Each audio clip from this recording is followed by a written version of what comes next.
On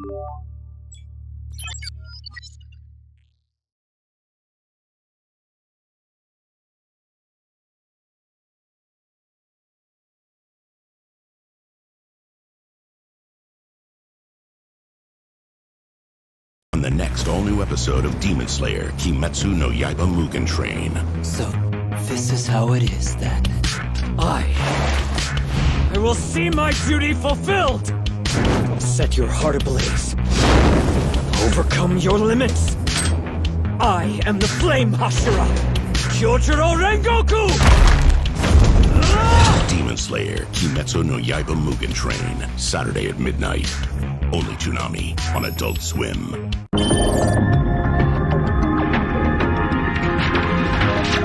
Hello and welcome to our podcast Toonami Therapy on December 7th of 2023. I'm Michael. I'm Tommy. And this is our podcast where we talk about anime we've been watching. Some of which even involves discussion of stuff we watch on Toonami. Mm-hmm.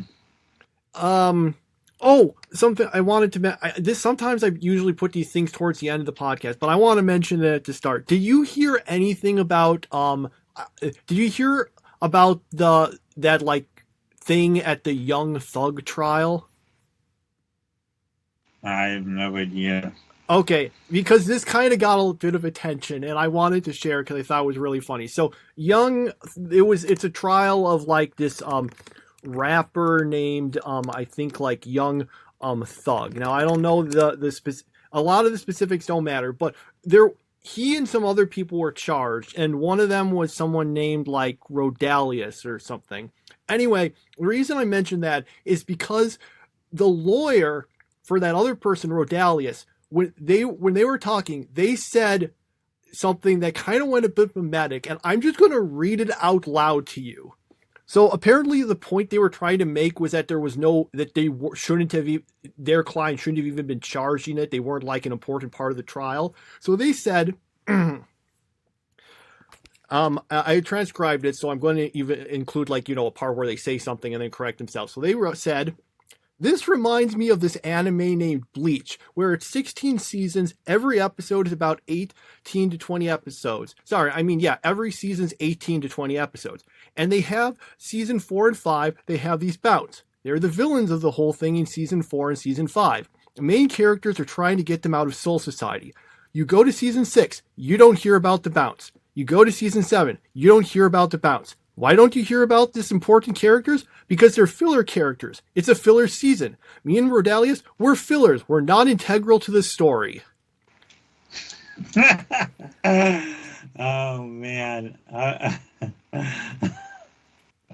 that's funny stuff there. My question is, how many people who listening in the courtroom had any idea what was being discussed there? Maybe they were gambling for Bleach fans on the jury. Yeah. So there you have it. The concept of anime filler has been used in an actual trial. All right. And that might have made a better transition if I was moving into a series that was on filler. But no, Demon Slayer, this episode isn't filler. So we got episodes 31 of Demon Slayer. They're still fighting the bad guys, and Nezuko joins the fight. And if you think she was going to do something really cool, sorry, she gets into trouble, and Zenitsu saves her. So basically, in the meantime, they managed to they're trying to fight the bad guy and find his weak point to attack it for massive damage, even though it's not a giant enemy crab. But it costs $599. Oh, I wonder how many people even know the references we're making. Okay. But if some like younger viewers, this might be like watching Rocky and Bullwinkle, where I'm thinking, okay, I know they're making a reference to something, I just have no idea what it is. Especially the Mr. Peabody and Sherman sketches. Oh man, younger people watching us might not even know what Rocky and Bullwinkle is. Okay, back to Demon Slayer. Anyway, so after they attack his weak point for massive damage, they they seem to beat him, and that then makes the train derail, and then the episode ends very abruptly. Yeah, very abrupt end to the episode. I thought it was pretty entertaining. Fun fight. Good animation, I thought, for the most part. CGI wasn't too bad. Yeah, it was pretty good. Yeah, good animation. I mean, it's UFO table. That's like their thing, basically. Mm-hmm. Especially because this was a movie, but which meant they were able to even go more for budget. But yeah, if it's by UFO table, it's generally going to look good. They were the ones who did Unlimited Blade Works and Phase Zero. Mm-hmm. Yep, I agree. I think maybe I think maybe like a few parts kind of felt like maybe they went on a little long, but I don't want to like nitpick. It was just a fun episode. I did like the part where Tanjiro almost kills himself because he thinks he's in a dream, and Inosuke says, "No, this isn't a dream. Don't die in such a lame way." All right. So then we have Dr. Stone, episode 50. So that guy who confronted them last episode, Mose, he is working with them to do things to intimidate the bad guys by pretending to, be some masked fighter. But they also realize, he's probably just going to betray us. So then for the invention of the day, they create guns. Well, one gun, a pistol at least. Let's see. So they have that, and and basically they're planning. And they revive some more people along the way. Anyway, so they're planning to use the gun and the drone in order to try to steal the Medusa petrification device, or whatever it's called when the bad guys use it. So then they all go to fight them,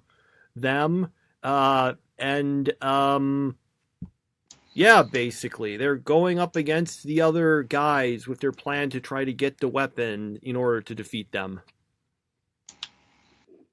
Yeah, I know that Sailor Moon got a lot of criticism for its Monster of the Week thing, but that's exactly what this show is. It's just an invention of the week.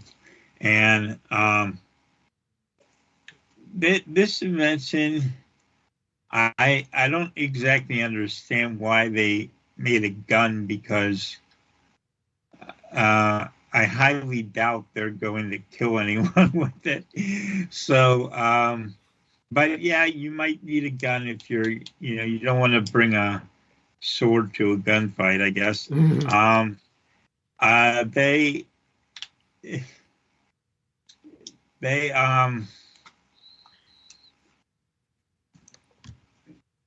I'm trying to remember the one part. Was that at the very end, whenever they see all the other people, the guys serving what was his name? The villain of the thing, when they're going up against them? Right. Yeah, that was about where the episode ends. Yeah, I was just going to say that was like probably the most interesting part, but it ended the episode. So I guess we'll have to wait for the exciting stuff next week. Yeah. It was Ibarra. That was the name of the of the guy who's like the main bad guy. I was thinking it was Nobara, but I was thinking, no, that's not right. I think that's a character from Jujutsu Kaisen, actually. Kuwabara. No, Kuwabara is from Yu Yu Hakusho. Oh, okay. Did you ever watch that show? No, I didn't. Okay. I just remember there was this one anime convention where every year this guy cosplayed as Kuwabara, and he was like the most. Everyone paid attention to him. It was like he was the most popular person at school, and it got to the point where people started making tall tales about him, and like he did all these things at every convention that he couldn't have possibly done because he was someplace else. So, yeah, Kuwabara was a very, very, very famous person in the anime convention world. No idea whatever happened with him. Yeah, that was a character on Yu Yu Hakusho. Maybe we could watch the show sometime. Yeah. Is it long though? It's I think 106 episodes. Oh, that's not that long. Yeah, it is. I mean, compared to One Piece, it's pretty short. Mm-hmm. Everything's short. Mm-hmm. Well, no, like I think hasn't Detective Conan been going on for longer than One Piece? That's true. Detective Conan, also known as Case Closed, because for like I don't know some sort of trademark reasons they had to change in English. Let me see. All right, if we're just talking episodes of the anime, let's see. Where's the Okay, so Case Closed currently has 1,105 episodes, whereas One Piece has 1,086. Case Closed does have more.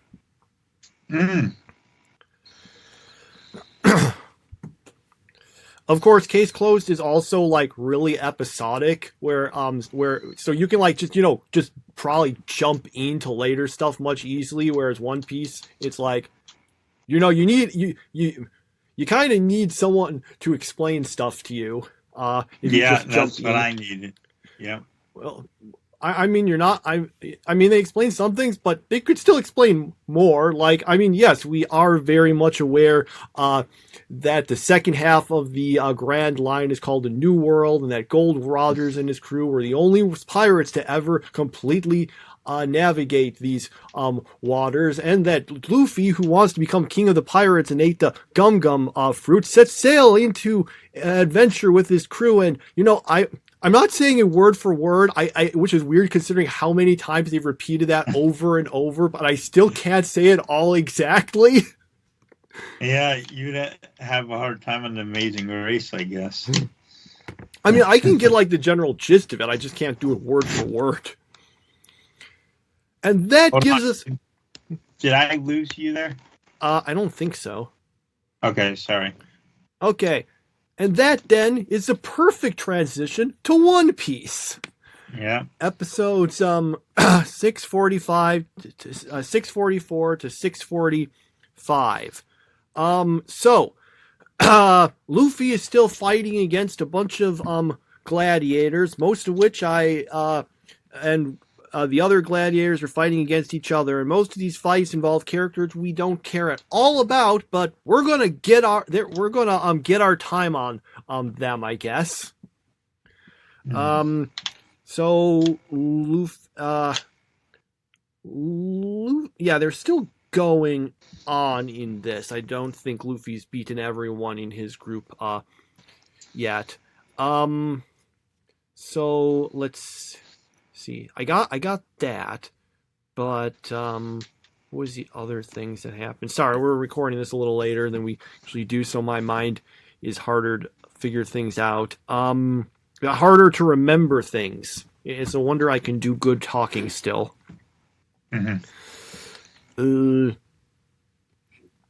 Yeah, that's honestly, other than the other big thing that happened. well, big relatively, is yes, the Thousand Sunny does get attacked by someone who turns the people who are still on there and the ship itself into basically impressionistic drawings. Mm-hmm. Actually, I have no idea if the right term is impressionistic, but it's a term that came to mind.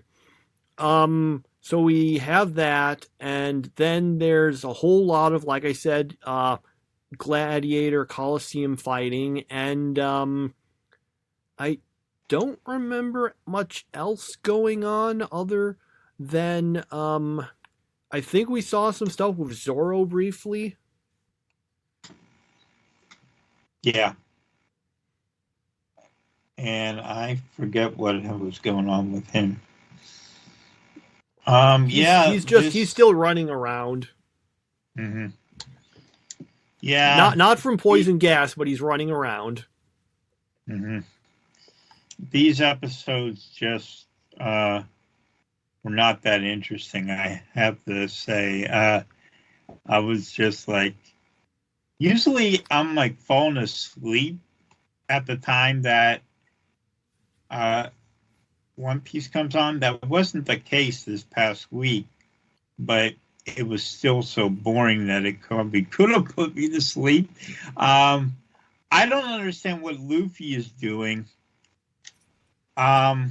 He just wants to get the flame fruit because that's the prize, because that was the fruit that his brother who died had, and he wants to get it because he doesn't want like someone bad to get like his brother's power, I guess.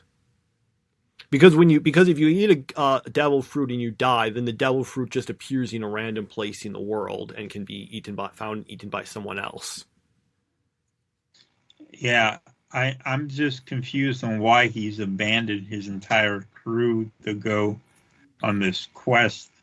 It just feels unfair to the people of his, like Nami. I feel really bad for Nami. She's always having all these bad things happening to her. She's like the O'Brien of Star Trek Deep Space Nine, and she's stuck back at the Sunny where she gets turned into a painting like Mario did in Luigi's Mansion. Boy, I'm coming up with all the retro references tonight. Yeah.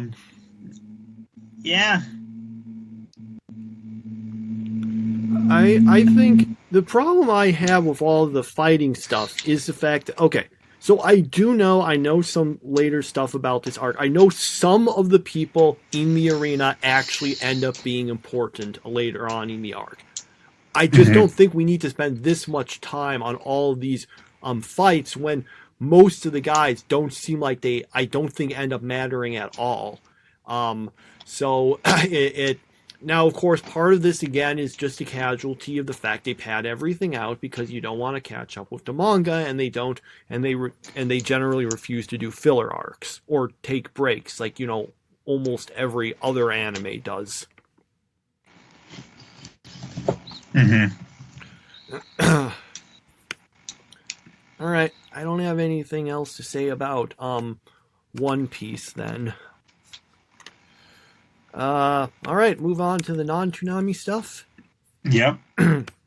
All right, so we are back to the Eminence in Shadow. We got episodes 27 and 28. Oh yeah, here we go. Sorry. So basically, okay. So Shadow Garden, some of them are feeling kind of depressed because they think, Sid left them. But then they managed to, the random thing that he wrote for fun that he didn't ever think they'd be able to figure out, they managed to decipher it, even though it's in a language that they don't know, that uses multiple symbols from multiple alphabets, like Japanese. They managed to somehow crack it and get it perfectly. Like, you think of how long it took to, like, even with the Rosetta Stone, figure out the hieroglyphs, and then they managed to just figure this out based on pretty much nothing. maybe they maybe they had some stuff that Sid wrote like in his in Japanese that he didn't necessarily know about, and they managed to compare it or something. I don't know, but anyway, they figure it out. So they're which was just this thing about how, oh yeah, I was doing this that where he mentions where all like the gold he took ended up. And then they also find out that the bad guys were actually planning to do the whole counterfeit thing themselves. So they conclude that Sid knew about all of that and therefore was doing the whole counterfeit thing in order to preempt them and do it in a way that they'd be able to still keep all of their money. So they take the money that he stored up, but then he sees that there's nothing there and doesn't even and doesn't know they took it. So he thinks, oh well, I guess I lost all of that. All the stuff ends up basically the end result of all this is that they think he's even smarter, but he doesn't know that. So he's thinking, I think I'll just avoid them for a while because he thinks they're angry.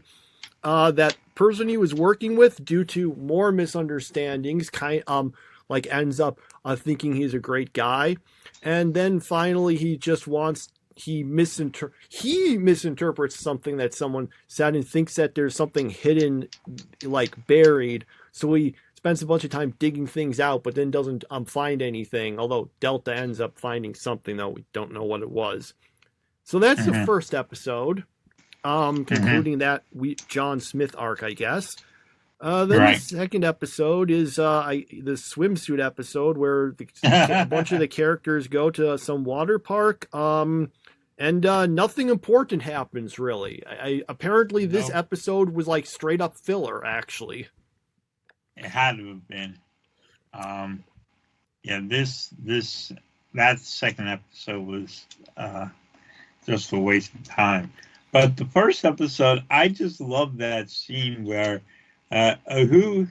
which one ran in with it? I mean, I think it was Gamma and Alpha who were distraught, and then someone else ran in with the letter, or maybe that was Gamma who ran in with the letter. But they read the letter, and all of a sudden they're like, Sid's so smart, he's our hero, and he has a master plan the whole time. That was pretty funny. That was just a really funny episode. That first episode, I really enjoyed it. That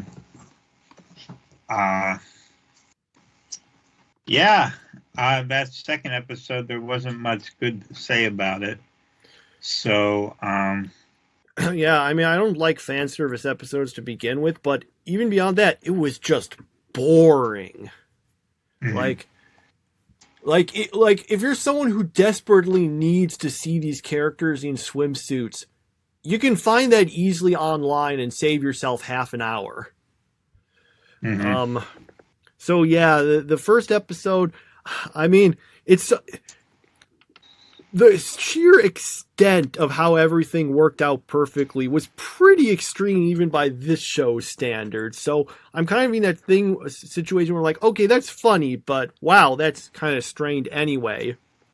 Especially with them somehow managing to crack the code based on, I have no idea. Honestly. Yeah, that was funny.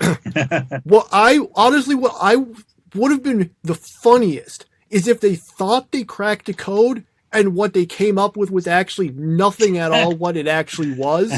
But we know it was what Sid wrote because it mentioned where he put the gold. Yeah, and it had him narrating it. So, that would have been even funnier if it was like they accidentally translated it incorrectly and it man, now I'm wishing that's what would have happened.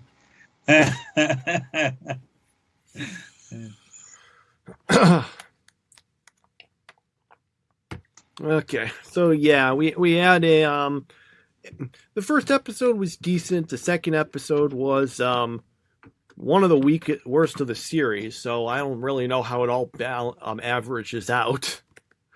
Yeah, I'm just gonna review them episode by episode for my top 3. Okay.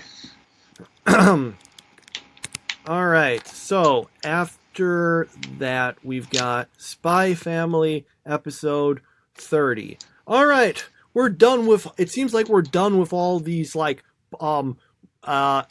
multiple plots in an episode that mostly focus on characters we don't care about. We're back to the main characters, especially Yor, although a big part of this episode is about how Anya ends up winning a ride on this ship because she uses her mind reading powers to find out that people giving the tickets are cheating, so she knows where the actual winning ticket is.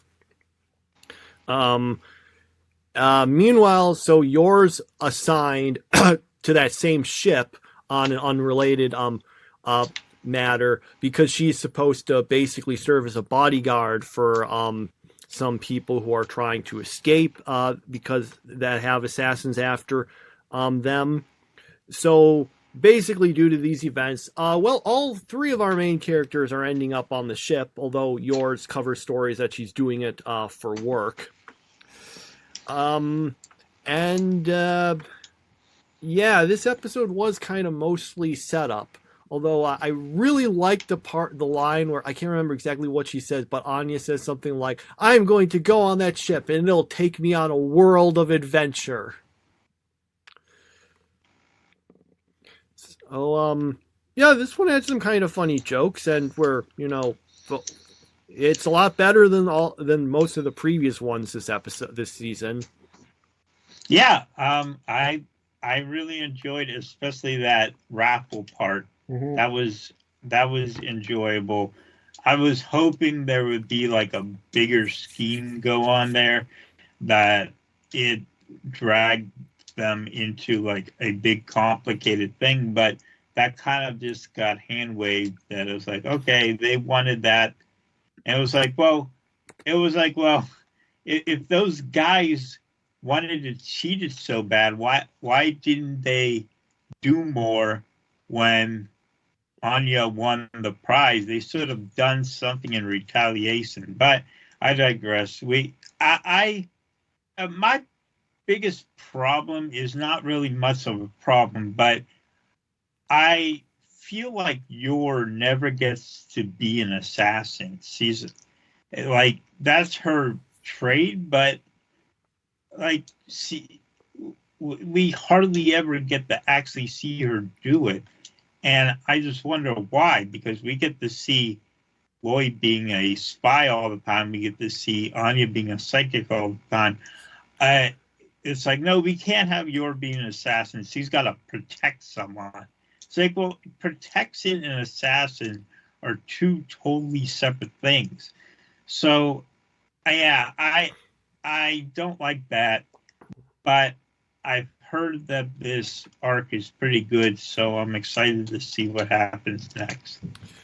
Yeah, yeah, I'm interested in seeing it. I've read this in the manga, and this is one that I've been interested in seeing in the anime. So glad we're past episodes about how Yor's brother is working as a member of the secret police to arrest a guy. This is looking much more interesting. Mm-hmm. All right. After that, we've got Shangri-La Frontier, episode 2. So, let's see. So we do find out that, that person in all the armor we saw at the end of the previous episode, that totally is Ray, who basically stuck around in the first town because she wanted to meet Sunraku when he went through it, not knowing that he basically sequence broke and went straight to the second. So she misses that. Oh yeah, and also Sunraku fights the boss, manages to barely win, but then dies from the poison that he got. Then he ultimately, gets some actual armor, goes and plays some of the game, and then happens to, what are the odds, he stumbles upon this this unique monster called Lycagon, which and is going to fight it, I guess, which is where the episode ends. Yeah. This episode it just feels like it's just a video game, and there's nothing really more to it than just the video game. I was hoping there would be, and it's still very early on. I'm just hoping that there's a bigger plot than just this is the video game and he's got to beat the video game. Like, I'm hoping there's something more to it. So we'll see. I mean, is it technically an isekai? I don't know. You would probably know better than me if it's technically considered an isekai. But I mean, really no. But by the usual definition someone would give for isekai, Sword Art Online wouldn't qualify, and everyone always says that's an isekai. Well, sorry. I guess you could say the first half of the first season kind of qualified as an isekai, as it is kind of effectively another world they get trapped into. And Alicization especially really feels very much like an isekai. But for the most part, Sword Art Online really, it doesn't seem to be what an isekai is. And this one definitely isn't. It's just people playing, a game. Isekai is more, actually just going to the alternate world, not just a, like, really high-tech VR game. Mm-hmm. Okay. Then we have Frieren, episode 2. So basically, Frieren, while she tries to decipher the tome thing that she was given, does train Fern. Then ultimately, the whole thing, she deciphers it. It doesn't have anything to do with like prolonging your life or giving immortality as the as Heiter like suggested it might. And he basically admits, yeah, I just kind of made that up to make you stay around here so you would train Fern for me. Then he dies. So then Frieren, but since Fern's actually, knows magic now, she goes off with Frieren to as an apprentice, and and then after that, basically they find this statue of Himmel, and Frieren says, "Oh, well, there used to be flowers here. We should spend a bunch of time finding those flowers again and bringing them there." And then they do that, and that's the second half of the episode. Mm-hmm. I liked the first half. I thought was decent, not as good as the first, but decent. But the second half I thought was just kind of a waste of time. Yeah, I agree on that second part. And my two problems with this are that it's so slow. Everything is moving so slow. And my other problem is that I don't know who Frieren's voice actress is, so I don't want to criticize her, but I have to say she sounds so depressed every time she opens her mouth. Like, everything she says is said in this super depressing tone, and like it's just amazing how depressing she sounds, and it kind of takes away from the episode because it feels like, okay, are things really that bad? So yeah, those are my two problems with the show so far. I don't think she really sounds depressed. I think she's supposed to just sound detached from things. Because part of her character is supposed to be kind of being, how do you say, more detached from the world than a lot of other people because she's really, really old. Mm-hmm. Okay. So yeah, I don't really have too much to add for that. But yeah, I am kind of thinking a little bit that yeah, these first 4 episodes were released together. Might actually be better to go through them like at once rather than once per week. But they did have them separate, so you can do it like that. So yeah, it's still. By the way, oh yeah, I wanted to mention. So when I originally watched this, when I was watching a bunch of the series, to try to pick the ones that I thought seemed the most interesting, I accidentally watched the second episode first. And I figured, I eventually realized what was going on midway through, but I spent like about the first half thinking, wow, they are really starting this series en medias res. So that's just a random funny tidbit, I guess. All right. I don't really have much else to say there, and that's all of our anime stuff for now. I guess we can give our rankings. Oh yeah, rankings. Okay.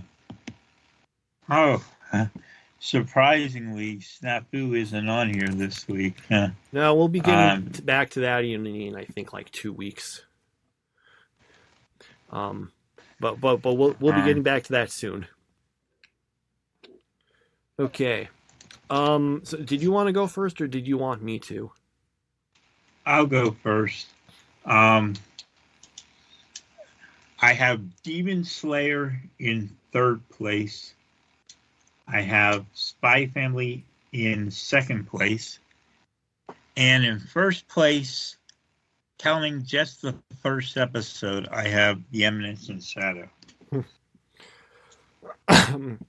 Okay, let's see. For me, this one's actually a bit tough. There were a bunch of series I liked this week. It's actually it's a little nice that now it seems like we're back to the part where I have to actually make some harder cuts rather than thinking, okay, what were the series I can actually put that were good enough for me to put into a top 3. Seemed to be the case sometimes. Sorry about the coughing again. Now I lost track of what I was saying. Right. I'm going to say Demon Slayer in 3rd place. Sorry,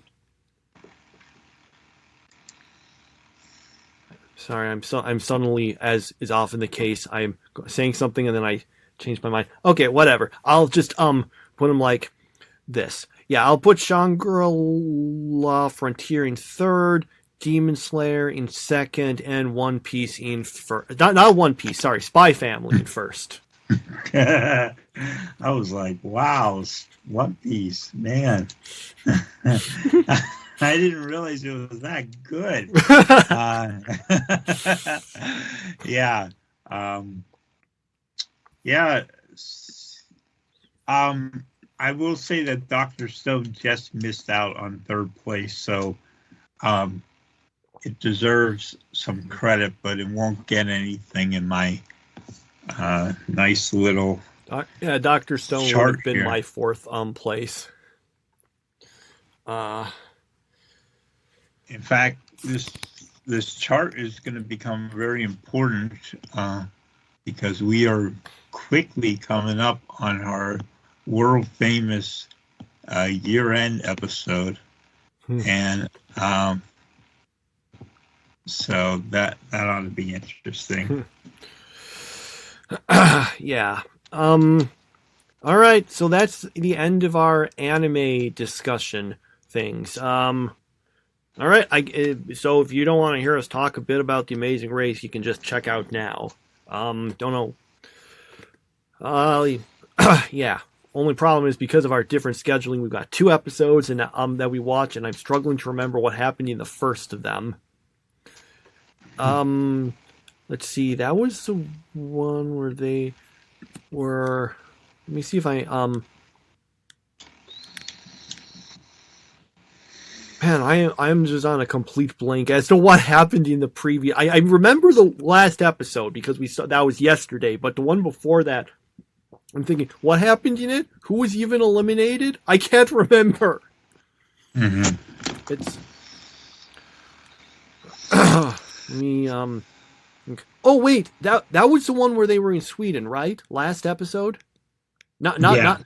not like the one from yesterday. Okay, now it's coming back to me because I thought that was the one before that, but okay, I got it. Yeah, I saw there was that one. You know, my parents visited Sweden and they said they actually had gone to some of the places that the teams went to. Oh wow. Like the big theater they went there. My mother was there, I think, just with some friends at first, and then my father joined her later on through the trip. I can't remember if they were married at the point yet. I didn't. But anyway, they she mentioned that the theater that she went there and saw this like Swedish version of King Lear. Mm. So so that part was kind of interesting. I don't have too much else to say about that episode, though, because I did kind of forget a bunch. You have anything? No, it's just my favorite team got eliminated at the final four. So we have 3 all-men teams remaining. I meant the first the 2 episodes. I hadn't got into the one after that. I don't have anything to say about it. Then keep going. Sorry for interrupting you. Yeah.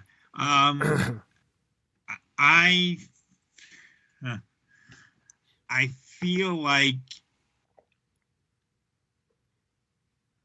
the guy with the deaf dad, I don't know whether he had an advantage or disadvantage on that whole quote thing, because let's face it, it's easier to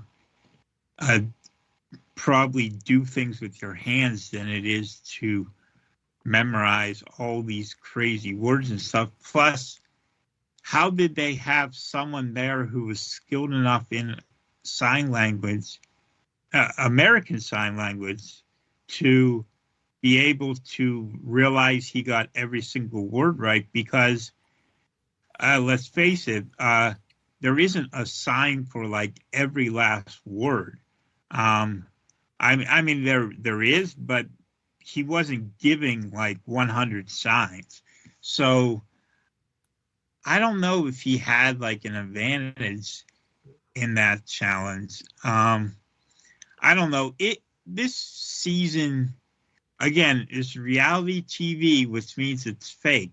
And I just, something does not feel right about the boy and his deaf dad. So something does not feel right. And I don't know. It really got to me whenever he said, yeah, we're hoping we're going to use this show as a thing for the deaf community. And I'm thinking, okay, is that what this is all about? I don't know. But I gotta say, this is typical reality TV, and I don't know. I mean, I'm rooting for them. I hope they win, but I just feel like they have some sort of advantage that the other teams don't have. That's an interesting point in regards to how the question of how he how they did that. The producers knew that they had a deaf person on the show, so I assume that they like had things set up like for that. Like maybe for this sort of challenge, they made sure that they had someone like there at the challenge place who knew sign language and could do it. Is what I'm going to guess, but I don't think it really showed us too much of exactly how it went. We just saw him do it, and then they're like, yep, that's good. the dancing part of the task, that was a hard one. Because you not only had to memorize the dance perfectly, you then had to do it in perfect sync with all the other people. Yep. Yeah. So that was, yeah. But Steve and Annalie got eliminated. I think. Steve, it seemed like the two were really strong in the earlier legs, to the point that people gave them the detour, and then it just seems kind of after that point they started doing a lot worse. In fact, that was something I wanted to say and I forgot. I totally forgot. It really feels like that U-turn screwed them because they were at the top the whole way, and then from that moment forward, they were at the bottom. Now, granted, there were times they were able to catch up to the other people, but still, they were coming from behind the rest of the way. And I just really feel like they got screwed by the stupid U-turn. The U-turn, it's not fair. One team gets a U-turn. That's not fair to all the teams. Just one. Okay, we're just going to punish this one team for doing good. So yeah, I hate that U-turn. I haven't been a long time Amazing Race watcher, but I just hate it. I think it's a stupid part of the game. I mean, there's so many good things about the Amazing Race, and that's the one thing I just do not like at all because it is totally unfair. And whenever Survivors had stuff like that, people have revolted. Like not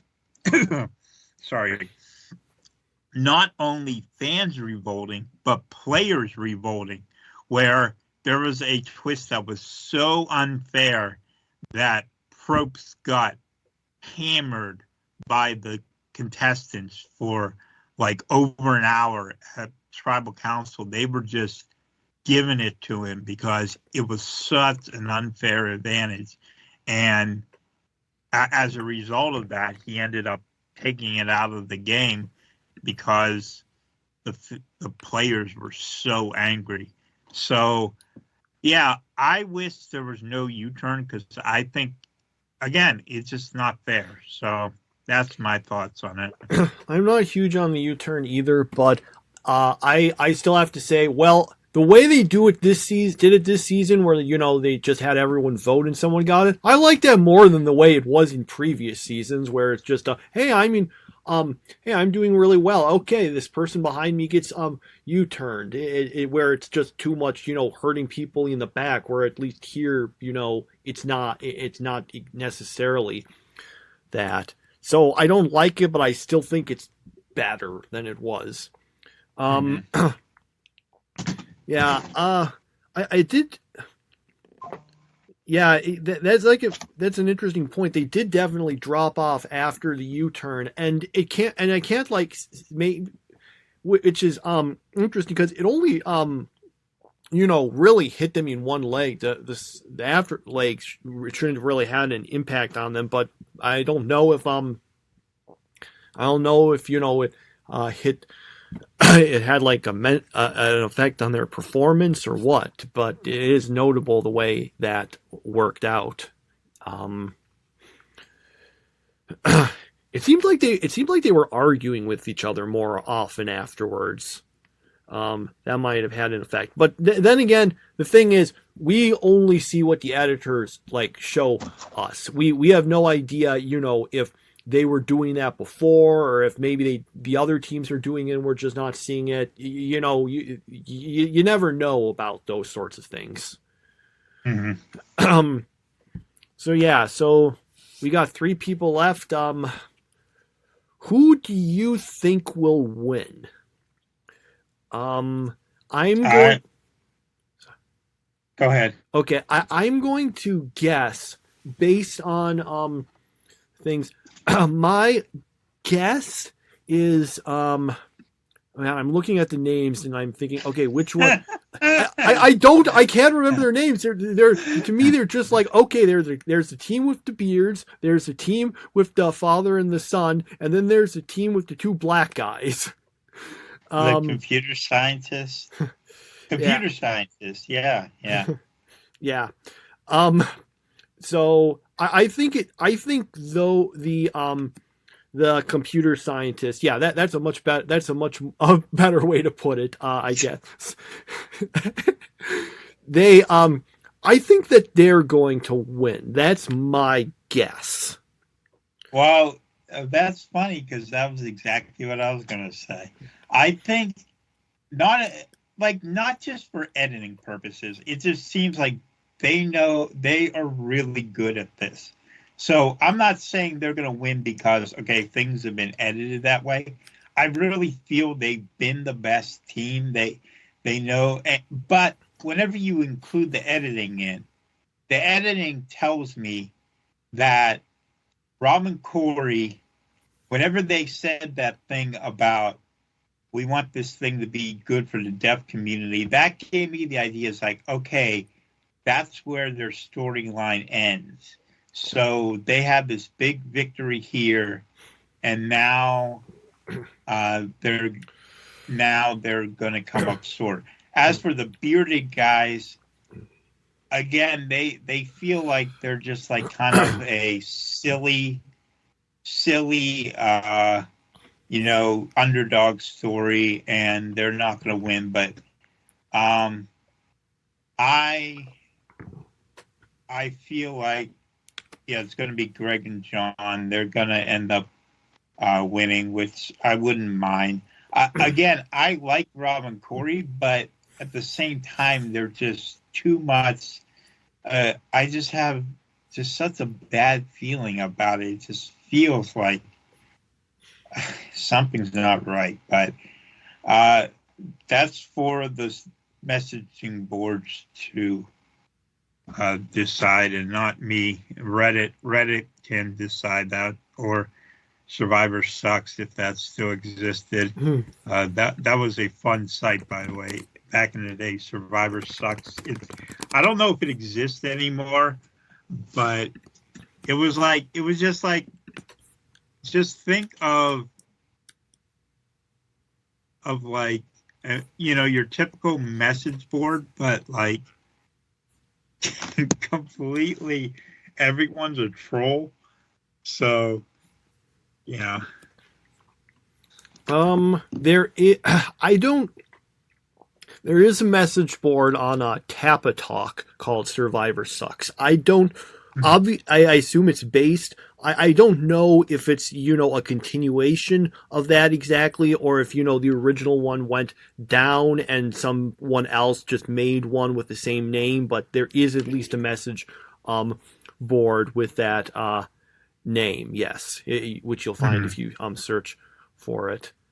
Yeah, it looks like it's still active too. So people are definitely they're posting about things. So yeah. All right, I guess that's it for that series. Next week we'll be talking about the end. We'll see if our predictions are right or not, and well, if our predictions are wrong, we'll try to do better next time.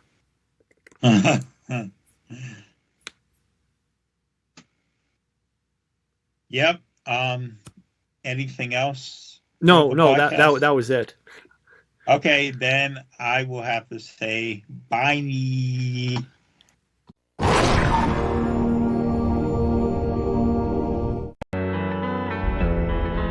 These days, Metroidvania games are a dime a dozen, but occasionally a standout breaks through the clutter. And that's where Ghost Song comes in. You play as a dead suit, awakened on the creepy moon of Lorien, and tasked with finding spare parts to save the crew of a downed starship. Good morning. As you search the depths, you'll have to defeat loads of weird creatures while collecting nanogels to buy new gear and level up your suit. Finding the right combination of mods, melee weapons, and firepower Is the key to advancing. The deeper you go, the deadlier it gets. And if you run into a boss ill-prepared, It's all over. A cryptic story is slowly revealed through the characters you meet, which leads to a ton of backtracking. especially when fast travel is disabled. It'll test your patience, but if you stick it out, you'll be rewarded with a pretty fun adventure. Even though the ending might leave you scratching your head. We give Ghost Song a 7.5 out of 10. Goodbye.